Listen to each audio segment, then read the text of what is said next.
எனக்கு எல்லாமே இப்பவே நடக்கணும்னு அவசரப்படுற இப்போ ராமசாமியா நீங்க?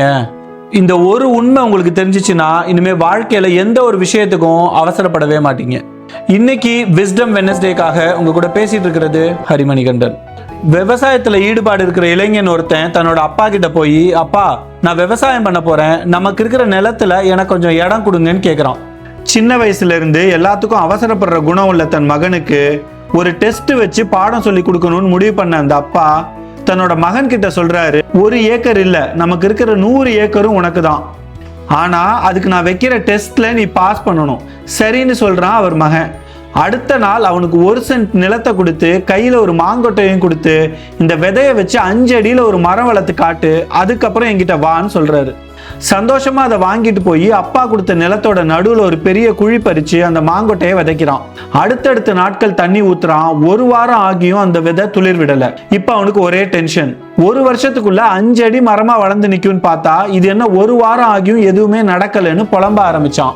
2வது வாரமும் ஒண்ணும் நடக்கல. நேரா அப்பா கிட்ட போய் நிக்கிறான். அப்பா, நீங்க கொடுத்த விதை நல்ல விதை இல்லைன்னு நினைக்கிறேன். 2 வாரம் ஆகியும் எதுவுமே நடக்கல. இதை வச்சு 5 அடி மரம் வளரும்னு எனக்கு எந்த நம்பிக்கையும் இல்லை. நீங்க என்ன ஏமாத்துறீங்களான்னு கேட்கிறான். அடுத்த வாரம் வந்து பாருன்னு சொல்லிட்டு அப்பா எழுந்து போயிட்டாரு.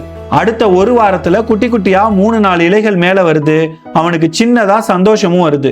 ஆனாலும் இந்த ஸ்பீட்ல போனா எந்த காலத்துல மரம் வளர்றதுன்னு உள்ளுக்குள்ள ஒரு எரிச்சல். நாட்கள் போக போக அந்த செடி மெதுவா இன்ச்சா வளருது.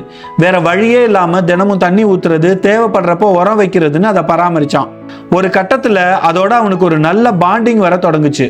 டெய்லி அது கூட வந்து ஒரு 10 நிமிஷம் பேச ஆரம்பிச்சான். அந்த குட்டி மரம் அவனுக்கு ஒரு ஃப்ரெண்டாவே மாறிடுச்சு. இப்பெல்லாம் அவனுக்கு அதிகமான பொறுமை வந்துடுச்சு. அந்த மரம் சீக்கிரம் வளரணும்லாம் அவன் ஆசைப்படல. டெய்லி அதுக்கு என்ன தேவையோ அதை மட்டும் கொடுத்துட்டு இருந்தான். அப்படி ஒரு நாள் அவன் நிலத்துல இருக்கும்போது அங்க வந்து அவனோட அப்பா, நாளையில இருந்து 10 ஏக்கர் நிலத்துல நீ விவசாயம் பண்ண ஆரம்பிக்கலான்னு சொல்றாரு. உனக்கு நான் வச்ச டெஸ்ட் அந்த மரத்தை வளர்க்கறதுக்கு இல்ல, உனக்குள்ள பொறுமையை வளர்க்கறதுக்கு. ஒரு மனுஷனுக்கு பொறுமை மட்டும் இருந்தா வாழ்க்கையில எவ்வளவு பெரிய விஷயத்தையும் சாதிக்கலாம். அதை விட்டுட்டு எல்லாத்துக்கும் அவசரப்பட்டா எந்த ஒரு விஷயமுமே நல்லதா நடக்காது. இன்னைக்கு 10 ஏக்கர், நாளைக்கு 100 ஏக்கர், உன்னோட உழைப்புல அது 1000 ஏக்கரா கூட வளரும். ஆனா ஒரே நாள்ல அது நடக்குமானா நிச்சயமா பாசிபிள் கிடையாது. உங்க வாழ்க்கையிலையும் இன்ஸ்டன்ட் கிராட்டிபிகேஷனுக்கு ஆசைப்படாம, அவசரப்படாம, பொறுமையா நிதானமா உங்க இலக்குகளை நோக்கி ஒவ்வொரு ஸ்டெப்பா எடுத்து வைங்க.